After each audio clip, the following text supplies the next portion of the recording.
स्वागत है आपका बीबीसी हिंदी की फेसबुक लाइव सीरीज में। इस वक्त हम मौजूद है बीएचयू में, बनारस हिंदू यूनिवर्सिटी, देश की नामचीन यूनिवर्सिटी। दुनिया से स्टूडेंट्स यहाँ पर पढ़ने आते हैं। उत्तर प्रदेश में इलेक्शन का माहौल है। हमारे साथ अलग अलग स्ट्रीम्स के स्टूडेंट हैं। बहुत सारे मुद्दे हैं, चुनाव चल रहा है। ये बीएचयू के अंदर का इलाका है। देखिए सामने ये फैकल्टी, ये डिपार्टमेंट्स हैं सारे। उधर देखिए सिद्धांत दर्शन विभाग लिखा हुआ है वहाँ पर। इधर एक बिल्डिंग है। ये पूरा बहुत ह्यूज कैंपस है, किलोमीटरों लंबा कैंपस है। लेकिन जहाँ पर अभी हम मौजूद हैं, इस जगह का नाम है Madhuban cafe BHU. Pizza, veg roll, chole bhature, burger सब कुछ मिलते हैं। और एक बड़ा अच्छा स्लोगन वहाँ पर किसी ने लगा रखा है, जल है तो कल है, यानी कि पानी भी बचाइए। स्टूडेंट से हम बात करेंगे, हर स्ट्रीम के स्टूडेंट्स हैं।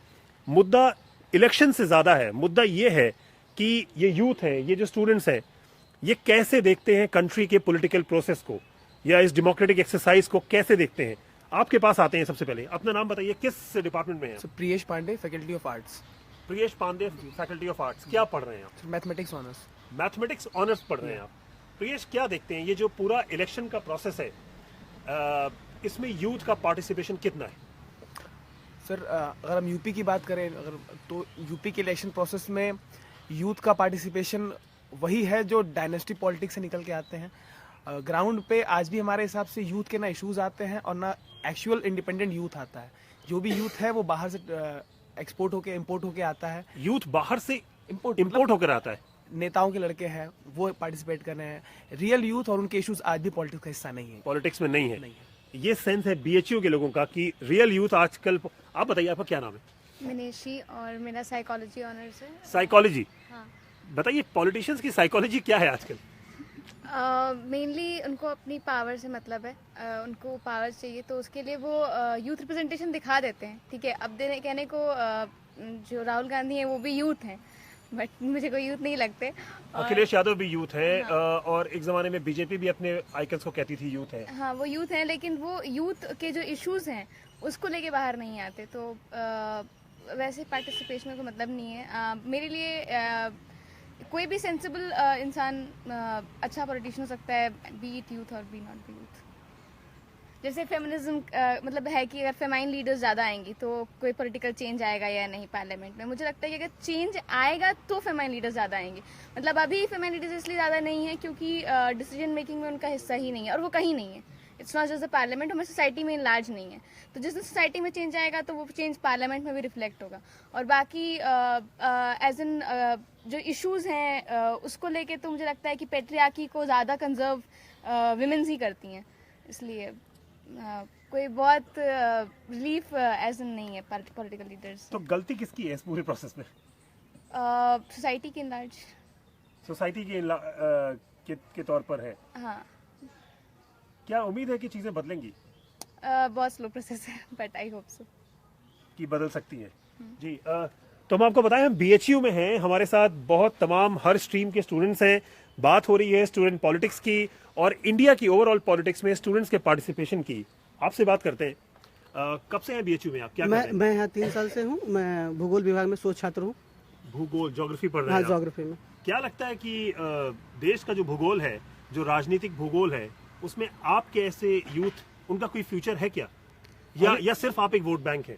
अभी वर्तमान समय में जो स्थिति चल रही देश के अंदर, उसके अनुसार अगर कहा जाए तो युवाओं का जो प्रतिशत है, जो उनका शेयर है पॉलिटिक्स में, वो जो हम लोगों का है, यूनिवर्सिटी के युवाओं का है, गांव के युवाओं का, अन्य युवाओं की बात करें तो उनका बहुत कम है। वो मार्जिन पे है। सिर्फ हम लोगों को इस तरह से यूज किया जाता है कि राजनीति आती है तो युवाओं को एक डेवलपमेंट का फंडा दे करके उनको वोट बैंक की तरह यूज किया जाता है, उनको भुनाया जाता है, और बाद में फिर हम अनएम्प्लॉयड ही रह जाते हैं, हमें रोजगार नहीं मिलता है। जो हमारे बेसिक इशूज एंड चैलेंजेस हैं उसको एड्रेस नहीं किया जाता है। फिर अगले चुनाव में हम लोगों को फिर युवाओं का झांसा दे करके क्या चैलेंजेस हैं आपके? हमारे चैलेंजेस ये हैं कि जो बेसिक एमेनिटीज एंड फैसिलिटीज हैं, जो सोसाइटी में हो एग्जिस्ट करे, जो हमारे कैंपस में एग्जिस्ट करे, जो देश में एग्जिस्ट करे। इसके बाद जो हमारे पास सबसे बड़ी समस्या आती है कि यहाँ से पढ़ने के बाद हमारा जो एम्प्लॉयमेंट रेट, हमें एम्प्लॉयमेंट नहीं मिलता है। 2 करोड़ जॉब की वादे किए जाते हैं, बहुत तरह के वादे लाए जाते हैं, नारे लाए जाते हैं, लेकिन ओवरऑल जब हम बीएचयू जैसे उस संस्थानों से पढ़ करके निकलते हैं, हाईली क्वालिफाइड यहाँ के स्टूडेंट निकलते हैं, फिर भी हम देखते हैं कि हमें जॉब की अपॉर्चुनिटीज़ नहीं मिल रही है। तो इस अवस्था में देखने की बात यह है कि जो ग्रामीण परिवेश के हैं, जो रूरल एरियाज़ के बच्चे हैं, जो अन्य छोटे महाविद्यालयों से पढ़ रहे हैं, उनकी क्या स्थिति है। तो मुझे जैसा लगता है, जहाँ तक मैं समझता हूँ कि अभी की स्थिति में सिर्फ हम लोग एक वोट बैंक बन के रह गए हैं और हमारी उपस्थिति सिर्फ चुनावों में दिखती है। उसके बाद हम लोग इसके बाद यूथ की कोई बात नहीं कोई बात नहीं करता। सब लोग आइकन्स की बात करते हैं। हम लोग ये मधुबन कैफे में है, तो कॉफी का माहौल है और कॉफी पे हम लोग बातचीत करेंगे। गर्मा गर्म कॉफी देखिए बन रही है। क्या नाम है आपका? नारायण दत्ता। नारायण दत्ता। हाँ। कब से हैं यहाँ पर? यहाँ 27 साल हो गए। 27 साल से हैं और आप कॉफी बना रहे हैं। बड़ी बेहतरीन झाग वाली कॉफी बनाई है आपने। है तो स्टूडेंट्स को ही पिलाते हैं, टीचर्स को पिलाते हैं? सब सबको पिलाते हैं। कितने घंटे रहते हैं यहाँ पर? यहाँ 8 से 6। क्या लगता है, चुनाव आता है, बाहर बात होती है, आप मतदाता हैं, वोटर हैं, तो वोट देने जाते हैं? हर बार देते हैं? हर बार। कुछ बदला है वोट देने से? अब हमको समझ में जिसको आएगा उसी दे देंगे। जिसको समझ में आएगा उसको वोट दे देंगे। जिसको समझ में आएगा उसको ये वोट दे देंगे। 27 साल से बीएचयू में है। आपके पास आते हैं, ये बताइए कि आजकल जो पॉलिटिशियंस हैं वो अब बिना किसी का नाम लिए अपने को यूथ आइकन बताते हैं। बहुत से लोग दावा करते हैं कि साहब हम यूथ आइकन है, फला कहते हैं, हम है, धमाके कहते हैं, वो है। दरअसल यूथ आइकन किसको देखना चाहता है यूथ? आप किसको देखना, कैसे देखना चाहते हैं, क्या हो उसमें? जो हम लोगों की सोच है कि आम छात्रों के बीच से निकले लोग हमारा प्रतिनिधित्व करें, न कि नेता पुत्रों के जो पुत्र आ रहे हैं राजनीति। वो तो बात उन्होंने की, उसके अलावा और क्या मसले? और मसले ये हैं क्या कि आपको लगता है, क्या देखना चाहते हैं? और जो लोग भी राजनीति में आए वो हमारे मुद्दों को एड्रेस करें। और अभी आप देख लीजिए कि जिन चीज़ों पे बहस होनी चाहिए, जैसे बहस होनी चाहिए कि जो हमारी बुनियादी सुविधाएं हैं, जो बुनियादी आवश्यकताएं हैं, उस पर बहस होनी चाहिए, लेकिन उस पर बहस हो नहीं रही है। क्या बुनियादी सुविधाएं हैं? अब जैसे शिक्षा हुआ, रोजगार हुआ, स्वास्थ्य हुआ, कानून व्यवस्था का जो मसला है उत्तर प्रदेश में, उस पर बहस होनी चाहिए, लेकिन मूल उस पर बहस नहीं हो रही है। वर्तमान सरकार जैसे इसमें कुछ हमें इस चीज़ को स्वीकार करना चाहिए, हमें आलोचना ही नहीं करनी चाहिए, लेकिन कुछ सुधार हुए हैं। जैसे 100 नंबर डायल, हाँ। जैसे स्वास्थ्य के लिए महिलाओं के लिए 102, 108 नंबर डायल, तो ये सारी अच्छी चीजें निकल के आई हैं। और हम उम्मीद करते हैं कि हम लगातार बेहतरी की ओर, अब नई सरकार अगर चुन रहे हैं तो कुछ बेहतर परिणाम अवश्य आएंगे। और दूसरी चीज, एक खास विश्वविद्यालय के छात्र होने के नाते जी, कॉफी पीजिए। ऐसी सरकार हो जो हमको विचार और अपनी अभिव्यक्ति के लिए कहीं बाधा न बने। अभी हमको लगता है 2-3 सालों में एक ऐसा ये समय आया है कि कैंपसों में बहुत ज़्यादा मतलब विचारधारा के आधार पर उत्पीड़न हो रहे हैं। आप देख सकते हैं कि हैदराबाद, जेएनयू, बीएचयू भी इससे अछूता नहीं है। FTII, चाहे वो अम्बेडकर पेरियार स्टडी सर्किल पे बैन लगाया जाना, तो ये चीज़ें ज़्यादा हमें विचलित कर रही हैं। पॉलिटिक्स जो है वो छात्रों के संस्थानों में, छात्रों के जीवन में आपको लगता है कि दखल ज्यादा दे रही है? क्या आप लोगों को भी लगता है ये हो रहा है? आप लोगों ने महसूस किया है? एक चीज जो मैं यहाँ पे जोड़ना चाहता हूँ कि पॉलिटिक्स हमारा सिलेबस तय कर रही है, पॉलिटिक्स हमारा वाइस चांसलर तय कर रही है, पॉलिटिक्स हमारी जो एजुकेशन पॉलिसी है उसको तय कर रही है। तो निश्चित तौर पे युवाओं को मतदान में भाग लेके और पॉलिटिक्स को तय करना चाहिए। पॉलिटिक्स को, युवाओं को पॉलिटिक्स में तय करना चाहिए। आप अपना नाम बताएं, कहाँ से हैं, क्या कर रहे हैं यहाँ पर? सर, मेरा नाम राजेश कुमार सारण है। मैं MA सोशियोलॉजी का स्टूडेंट हूँ, राजस्थान से हूँ। राजस्थान से? राजस्थान में कहाँ के? चूरू, राजस्थान। अच्छा, चूरू के। तो यहाँ पर कब से है? सर अभी एक सेमेस्टर अभी आए। राजस्थान की और उत्तर प्रदेश की राजनीति में क्या फर्क देखा आपने? सर, राजस्थान की पॉलिटिक्स में सिर्फ 2 पार्टीज हैं जो मैंने, यहाँ ये बहुत बड़ा एरिया है, बहुत सारी पार्टीज हैं, रीजनल पार्टीज जो होती हैं, तो बहुत बड़ा डिफरेंस है। एक डिफरेंस नहीं है कि कास्ट पॉलिटिक्स वहाँ भी है और यहाँ भी है। जी, ये डिफरेंस है। अपनी ऑडियंस को बताएंगे कि आप लोग प्लीज हमारे साथ रहिएगा और इस फेसबुक लाइव पर अपने सवाल जरूर पूछिएगा, क्योंकि हमारे साथ बहुत से ब्राइट स्टूडेंट्स हैं बनारस हिंदू यूनिवर्सिटी के। एक सवाल रोशन साहब ने पूछा है कि आखिर चुनाव में महिला प्रत्याशी एक कठपुतली के तौर पर क्यों रह जाती हैं? इसी तरह के बहुत सारे सवाल आपके जहन में होंगे, जरूर पूछिएगा। हम आपसे पूछते हैं, आप बताइए, महिला प्रत्याशियां कठपुतली के तौर पर क्यों रह जाती हैं? ये हमारी ऑडियंस जानना चाहती है। मोस्टली ये होता है कि महिलाओं को एक तो पॉलिटिक्स से उन लोग दूर रहना चाहती है, घरेलू चीज़ों में फंसा के उनको दूर रखा जाता है। दूसरा, उन लोग को ये लगता है कि उन लोग का हस्बैंड जिस पॉलिटिकल पार्टी को दे रहा है वोट, उनको भी उसी को देना चाहिए ऐसा, क्योंकि उनका अपना कोई ओपिनियन नहीं होता है, तो वो एक कठपुतली की तरह ही काम करती है। हस्बैंड जिसको दे रहा है या बेटा जिसको दे रहा है वही वोट उनको भी देंगी। ये थोड़े पुराने समय की बात नहीं हो गई, ये अभी भी है? अभी भी एग्जिस्ट करता है। आप गाँव में जाइए या यहीं पे आप जाके देखिए। अपने कैंपस की बात करूँ, लड़कियों को पॉलिटिक्स से 50% लड़कियों को कोई मतलब नहीं है। कैंपस में क्या हो रहा है क्या नहीं हो रहा है उनको उससे कोई मतलब नहीं। ग्राम प्रधान के चुनाव में लड़ती तो औरत है, पर उसके नाम पे वो पुरुष के नाम से ही लड़ती है। उनकी पत्नी है वो। ये बहुत बहुत उनकी अच्छा पत्नी मुद्दा है। उन्होंने बताया। आपका नाम क्या है? मेरा मयंक तिवारी। मयंक तिवारी। मयंक ने बहुत अच्छा सवाल उठाया है और ये प्रदेश की राजनीति में मैं खुद एक जमाने से देख रहा हूँ कि जो प्रधानी के चुनाव होते हैं किसी वो भी चुनाव महिलाओं, लगभग। क्योंकि महिलाओं की सीट होती है, वो लड़ती हैं, लेकिन पुरुषों के नाम उनके नाम क्यों पे होता है? जाता क्या है। कैसे बदलेगा क्योंकि इसका? हम क्या है, हमारी सोच जो है, हम बातें बहुत अच्छी अच्छी करते हैं, हम लोग बातें करना चाहते हैं, और लेकिन मुद्दे जब यथार्थ की धरा पे हम आते हैं तब कहीं ना कहीं हम खुद ही जो ऐसी बातें करते हैं हम उससे हट नहीं पाते हैं, उससे हट के सोच नहीं पाते हैं। क्योंकि पुरुषवादी जो समाज है वो उसकी इतनी प्रौढ़ता है, वो इतनी अपना सह जमा चुका है कि उससे हम दूर जा ही नहीं पाते हैं। क्योंकि औरत का अपना कोई अस्तित्व ही नहीं होता है, वो घर तक ही सीमित है, उसके ऊपर उठ ही नहीं पाती है। पुरुष ही सब काम करता है। यहाँ तक कि प्रधान की चुनाव में वो प्रधान बनने के बावजूद भी सब काम उसका पुरुष करता है, वो सिर्फ दस्तखत के लिए रहती है। तो इसका सिर्फ कारण यही है कि हमारी सोच में परिवर्तन ना आना। हम खुद चाहते हैं, एक ऐसा व्यक्ति जो यह चाहता है कि औरतें आए तो मेरा प्ले अच्छा हो, उसकी खुद की पत्नी प्ले करना नहीं चाहती है, प्ले में वो खुद लाने नहीं चाहता है क्योंकि वो पत्नी है। वो ऐसा होता है? हाँ, ऐसा बिल्कुल होता है। मेरे साथ हुआ है। मेरे साथ के लोगों ने, अब उनकी पत्नी इसलिए नहीं, दूसरों की पत्नियां आए प्ले में, अपनी पत्नी लाना नहीं चाहते हैं। तो ये हम खुद उससे नहीं हट पाए, इसलिए समस्याएं आ रही हैं। बहुत ही इम्पोर्टेंट और बहुत ही क्रूशल आर्ग्यूमेंट है इनका कि खुद लोग जो है अपने घरों में उस तरह का शायद जो प्रोग्रेसिव नेचर है, जो उनके ख्यालात हैं, वो शायद कुछ लोगों के उससे उलट है जैसा वो दूसरों के साथ भले देखना चाहते हो। बहुत बहुत शुक्रिया आप सब लोगों का जो हमारे साथ जुड़े हुए हैं। हमारा डिबेट अभी जारी है। कमेंट्स आ रहे हैं, मैं आपको एक दो कमेंट्स पढ़ के सुनाता हूं। इस वक्त हम BHU कैंपस में हैं, बनारस के। राजेश यादव साहब ने शुक्रिया अदा किया है बीबीसी का। उन्होंने लिखा है कि बीबीसी का BHU के कैंपस में यूथ के चैलेंजेस पे इलेक्शन एनवायरनमेंट में बात करना एक अच्छा प्रयास है। और इस तरह के कमेंट्स आप लिखिए। ये देखिए, लगातार मुसलसल आपके कमेंट्स आ रहे हैं। पॉलिटिक्स पर आ रहे हैं, स्टूडेंट्स पर आ रहे हैं, और बहुत से कमेंट्स आ रहे हैं। लेकिन तुषार एक सवाल पूछ रहे हैं, how many of these students are looking forward to having a future in politics, why not if none.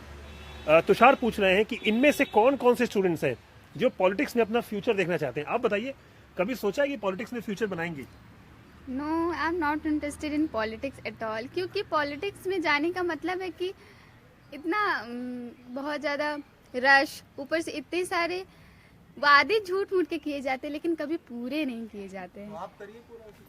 कैसे? लेकिन मैं जाने ही नहीं चाहती हूँ ना। आप जाना नहीं चाहती? आप कह रहे हैं कि आप वादे पूरे करिए। नहीं, बिल्कुल। यदि हम लोग नहीं जाएंगे, हम लोग इससे किनारा करते हैं कि राजनीति में बहुत बुरी चीज हो गई है, राजनीति उससे दूर। अगर यदि अच्छे लोग वहाँ नहीं होंगे तो राजनीति अच्छी कैसे होगी? अच्छे लोग राजनीति में नहीं है। आप कहती हैं आप पॉलिटिक्स में जाना नहीं चाहती। आपके यूनिवर्सिटी के जो सहयोगी वो कहते हैं कि आपको ज्वाइन करनी चाहिए पॉलिटिक्स।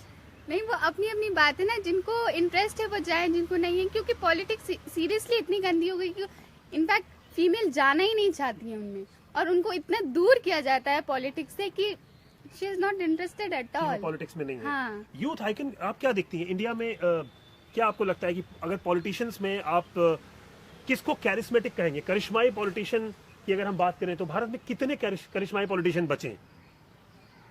I don't know. आपको नहीं पता है कि वाकई में बचे हैं कि नहीं बचे हैं? हाँ। ये बताइए कि क्या आपको इस बात का अंदाजा भी है कि पार्लियामेंट में महिलाओं को रिजर्वेशन को लेकर डिमांड कब से चल रही है, और जो है वो अभी तक जो है किसी भी पार्टी ने उस पर हामी नहीं भरी है? हाँ, क्योंकि ये हम लोग का मेल डोमिनेटिंग सोसाइटी है ना, तो फिर फीमेल को क्यों ऊंचा, कोई भी मेल नहीं चाहता है कि फीमेल ऊंचा उठे, क्योंकि वो लोग को वो ईगो पे लग जाती है ना कि कोई फीमेल क्यों ऊंचा उठेगी, और अगर उठेगी तो फिर बहुत मतलब मेल को बहुत ये किया जाएगा ना कि सप्रेस किया जाएगा कि फीमेल होके इतना अच्छा काम करिए तो फिर आप मेल होके क्यों नहीं कर सकते हैं। तो ये सबकी सोच है, ये सबकी थिंकिंग है। एक और सवाल है, बड़ा जेन्युइन है। हालांकि हम बहुत स्पेसिफिक पॉलिटिकल पार्टीज के नाम नहीं लेंगे और किसी नेता की बात नहीं करेंगे। वर्धू राजपूत ने सवाल किया है कि which main point for discussion is which party, कौन सी पार्टी है जो भारत को एक डेवलप कंट्री या एक डेवलप राज्य जो है बनाना चाहती है। तो बिना पार्टी के आपको लगता है कि पार्टियों का एजेंडा ये है पार्टियों का असल में एजेंडा कहीं देश का विकास नहीं है, वो महज एक मुद्दा होता है। जब हम चुनावों में होते हैं वो बात करते हैं यूथ की। अगर आज की डेट में आप यूपी की पॉलिटिक्स की बात करें तो जो जनसभाएं हो रही हैं उनका स्तर आज यहाँ तक आ चुका है कि वो पर्सनल वार में पहुंच चुकी हैं। उनके नारे होते हैं कि उनकी चाची ऐसी हैं, उनके भतीजे ऐसे हैं। तो यहाँ पे जब मुद्दा विकास नहीं रह गया है, खासकर यूपी की पॉलिटिक्स में, तो स्तर इतना नीचे गिर गया है। एक बात आप रिजर्वेशन पे कर रहे थे कि वुमेन के रिजर्वेशन पे वो बिल नहीं पास हो रहा, तो इस पे एक दूसरा तर्क मैं देना चाहूंगा कि हम बात कर रहे हैं कि वुमेन को 33% रिजर्वेशन पार्लियामेंट में क्यों नहीं दिया जा रहा है या पार्टियां उसके लिए तैयार क्यों नहीं हो रही। मैं ये कहना चाहूंगा, हम क्यों नहीं देश में ऐसा माहौल बनाते कि 33% महिलाएं बिना रिजर्वेशन के हमारी पार्लियामेंट में पहुंचे। हम क्यों ऐसा माहौल नहीं बनाते? क्योंकि ऐसा नहीं है कि पार्लियामेंट्री इलेक्शंस में या असेंबली इलेक्शंस में महिलाएं इलेक्शन नहीं कंटेस्ट करती, वो कंटेस्ट करती हैं। लेकिन कहीं ना कहीं यूपी इलेक्शन में ही हम बात करें तो जो मेजर 4 पार्टीज है, हम उनके अलावा जो निर्दलीय कैंडिडेट होते हैं हम उनको मैदान से बाहर मानते हैं। कहीं ना कहीं ये हमारे सोच में एक कमी भी है कि हम इलेक्शन फाइट उन्हीं 4 पार्टीज के बीच मानते हैं या वो जो कैंडिडेट्स होते हैं उनके बीच ही उनके पीछे करते हैं। एक सवाल देवेंद्र सिंह ने पूछा है, अभी इस वक्त हमारे साथ फेसबुक लाइव पर बने हुए हैं। हालांकि आपने उस मुद्दे पर शुरू में बात की थी। आपसे जानना चाहते हैं कि वंशवाद जो है राजनीति में, उस पर आपकी क्या सोच है? बिल्कुल, ये वंशवाद राजनीति को खत्म कर रहा है एक तरह से, क्योंकि इससे जो लड़के हैं या जो नेता हैं जो जमीनी स्तर पर काम करते हैं वो ऊपर जा नहीं पाते हैं, और नेताओं बैठे हैं उन्हें इंपोर्ट करके लाया जाता है। और वहाँ लोग होने चाहिए, ऐसे लोग होने चाहिए जो जमीन से उठकर कार्य करके गए हों या फिर जिन्होंने ग्राउंड लेवल काम किया हो। और जनरली ये होता है कि नेता के हैं तो उनको बेटे हैं, वो तुरंत चुनाव लड़ गए, जीत गए, वो हमारा पार्टी से प्रतिनिधित्व कर देते हैं संसद में। बात उनके अंदर रह नहीं जाती है। वंशवाद खत्म होना चाहिए हमारे पॉलिटिक्स से, यही कहना चाहते हैं। ये आप चाहते हैं। अब हम लोग चूंकि एक बहुत बड़ी टॉप यूनिवर्सिटी में है, तो जाहिर है लोगों से ये भी जानना चाहेंगे कि उनके आइकन्स कौन है। आप बताइए, इस वक्त भारतीय राजनीति में सबसे कद्दावर नेता कौन है? मैं तो अगर बात करूं तो भारतीय राजनीति में अगर आप देखिए तो गद्दावर कोई इस तरीके का नेता नहीं है कि आप जिसे कह सके कि वो मेरा आइकॉन है। इसलिए कोई नेता नहीं है जो इनका आइकन है पूरी भारतीय राजनीति में। आपका नाम और आप क्या पढ़ाई कर रहे हैं? मैं सुनील कश्यप मेरा नाम है, मैं पॉलिटिकल साइंस का छात्र हूँ। पॉलिटिकल साइंस पढ़ते हैं आप? हाँ, राजनीति शास्त्र के छात्र को भारतीय राजनीति में एक भी कद्दावर नेता नहीं दिखा। नहीं, आप नेता के जो अपने उसूल होते हैं, मैं आपको बात करूं कि अगर आप एक बार जो है उसूलों की राजनीति करने वाला हमारे देश में लोहिया जैसा, ये चौधरी चरण सिंह जैसा नेता नहीं बचा हुआ है, या इंदिरा गांधी जैसे उसूलों वाले नेता अब नहीं बचे हुए हैं। आप नेता की जो हमारी जो संसदीय भाषा है वो बहुत ज़्यादा उनकी वो अपना वो खो चुकी है। आप बातचीत के तरीके बदल चुके हैं, आप अभद्र तरीकों से बातचीत करते हैं और एक दूसरे नेता भी सम्मान नहीं करते। पहले लोग आते थे, चुनाव लड़ते थे, एक दूसरे की सभाओं में भी जाते थे और एक दूसरे का सम्मान भी करते थे। पक्ष प्रतिपक्ष हो सकते हैं, लेकिन भारत को कहाँ ले जाना है, इस यूथ को कहाँ के ले जाना है, जो ये एक बड़ा युवाओं का देश है, आज मुझे नहीं लग रहा कि आज इस पर कोई बात नहीं हो रही है। आपसे पूछते हैं, हमारी एक ऑडियंस है मोहम्मद जमीन रहमा, उन्होंने सवाल पूछा है कि पॉलिटिशियंस जो है वो हर जगह विलेन के तौर पर क्यों देखे जाते हैं? आप बताइए, हर पॉलिटिशियन जो है विलेन क्यों दिखता है? गब्बर सिंह क्यों दिखता है हर पॉलिटिशियन में लोगों को? देखिए, जो अभी का जो पॉलिटिशियन है, अभी के आज़ादी के पहले और आज़ादी के बाद जो पॉलिटिशियन का जो लोग आए और अभी के पॉलिटिशियन में अभी आसमान जमीन का अंतर ये हो गया है कि जो पहले के पॉलिटिशियन हुआ करते थे वो अपने काम के बदौलत, अपने स्ट्रगल के बदौलत आगे बढ़ते। वो तो आज़ादी की बात हो गई। पिछले 10-20 सालों में बताएं। 10-20 सालों में क्या है कि जो भूमाफिया हैं, जो क्षेत्रीय छत्रप हैं, जिनके पास इकोनॉमी का कंसंट्रेशन है, जिनके पास पावर का कंसंट्रेशन है, जिसके पास लैंड होल्डिंग है, वो लोग जाकर के नेता बन रहे हैं। और जब वो चंद मुट्ठी भर लोग जाकर के आगे जाकर के पॉलिटिक्स को डिसाइड करेंगे तो वहाँ पर हम जब बात करते हैं तो हमारा जो बहुत बड़ा तबका रहेगा वो छूट जाएगा। तो होना ये चाहिए कि जब इस तरह के लोग जो विलेन छवि से पहले से हैं, क्षेत्रीय छत्रप है या भूमाफिया है या फिर जो होटल चलाते हैं, जो गृह चलाते हैं, अगर इस तरह के लोग राजनीति में जाएंगे तो स्वाभाविक तौर पर वो पहले से भी विलेन में थे, ये कोई नई बात नहीं है। जब लोग चुनाव भी लड़ेंगे तो उनको लोग विलेन के तौर पे ही लेंगे, वो अचानक प्रकट नहीं होते हैं। यानी गब्बर बरकरार है पॉलिटिक्स में। इस फेसबुक लाइव में बहुत बहुत शुक्रिया, आप लोग शामिल रहिए अभी हमारे साथ। BHU के ऐतिहासिक कैंपस के अंदर मधुबन कैफे में अभी हमने कॉफी पी है और एक बेहतरीन चर्चा चल रही है स्टूडेंट्स के साथ पॉलिटिक्स पर, यूथ पर, और बहुत सारे सवाल आ रहे हैं, बहुत से लोगों की जिज्ञासाएं हैं। आनंद वर्मा पूछते हैं, can students speak about how the placements have improved in the last 10-15 years? इतने बड़े इंस्टीट्यूशन में पिछले 10 से 15 सालों में जो प्लेसमेंट्स होते हैं, क्या उनमें कोई इम्प्रूवमेंट हुआ है? आनंद वर्मा हमारी ऑडियंस से वो जानना चाहते हैं आपसे। मुझे लगता है कि प्लेसमेंट्स में इम्प्रूवमेंट नहीं हो रहा है, डिटोरिएशन हो रहा है। जिस हिसाब मतलब बीएचयू के एजुकेशन में जो एक स्टेट वो रखता था वो आई थिंक नीचे गिर रहा है। प्लेसमेंट्स के लेवल पे भी आपको लगता है?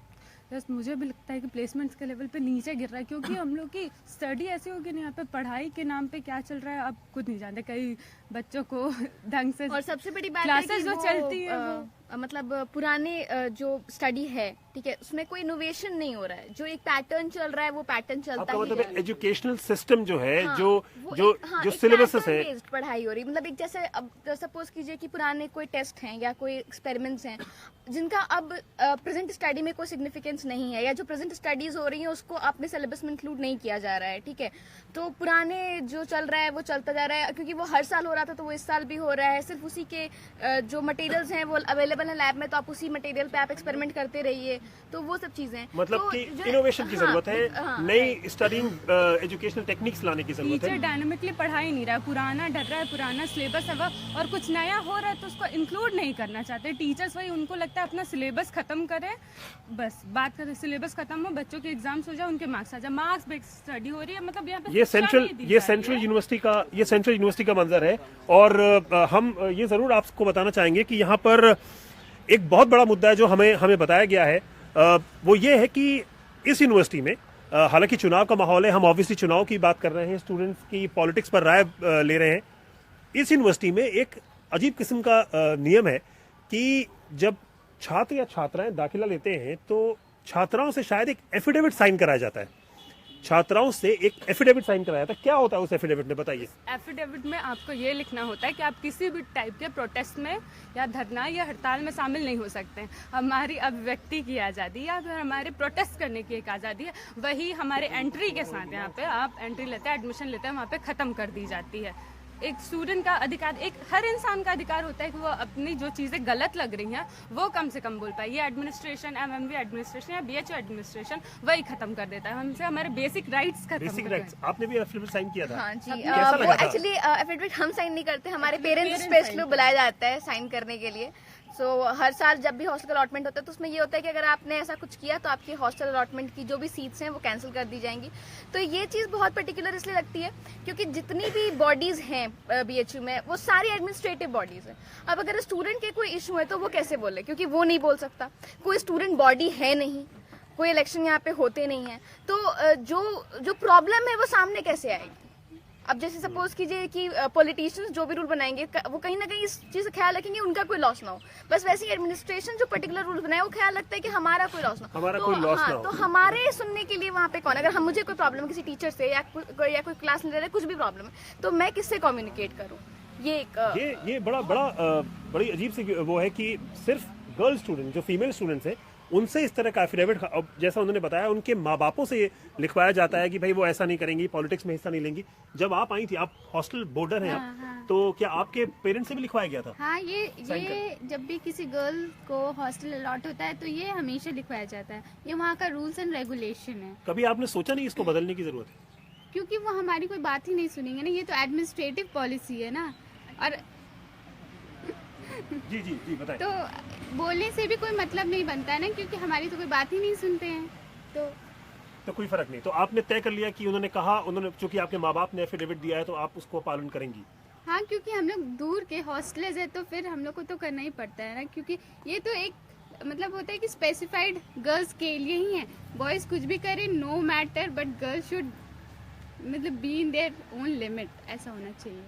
ये मतलब जो ऐसा आपको लगता है कि ऐसी धारणा है लोगों की जिसके चलते इस तरह का एफिडेविट आपके माँ बाप साइन करते हैं। कमाल है। ये बड़ा अजीब किस्म का वो है। आप बताइए, आप कितने सालों से हैं इस यूनिवर्सिटी में? मुझे 10 साल हो गए। 10 साल हो रहे हैं। हाँ, पीएचडी कर रहे थे ना? हाँ, किस चीज पे कर रहे हैं? पॉलिटिकल साइंस में, नियंत्रक महालेखा परीक्षक में। ये इस तरह का जो मुद्दा है, इस पर कभी आवाज क्यों नहीं उठती है कि मतलब लड़कियों के माँ बाप? जो अभी आप सवाल उठा रहे थे कि युवाओं की राजनीति में भागीदारी कैसे हो, जो हमारी भागीदारी के मूल साधन हैं, धरना, प्रदर्शन, प्रोटेस्ट, प्रतिरोध, वही पहले ही छीन लिया जा रहा है। तो इनको डर इस बात का है कि हम कोई आवाज़ उठाए तो निकाल के बाहर कर दिए जाएंगे। तो यहाँ पे तो जो छात्रों का राजनीतिक सामाजिकरण होना चाहिए विश्वविद्यालय में आके, तो जो राजनीतिक सामाजिकरण का प्रोसेस है उसे ही खत्म कर दिया जा रहा है। एक आप कह सकते हैं कि अराजनीतिक छात्र निकाले जा रहे हैं।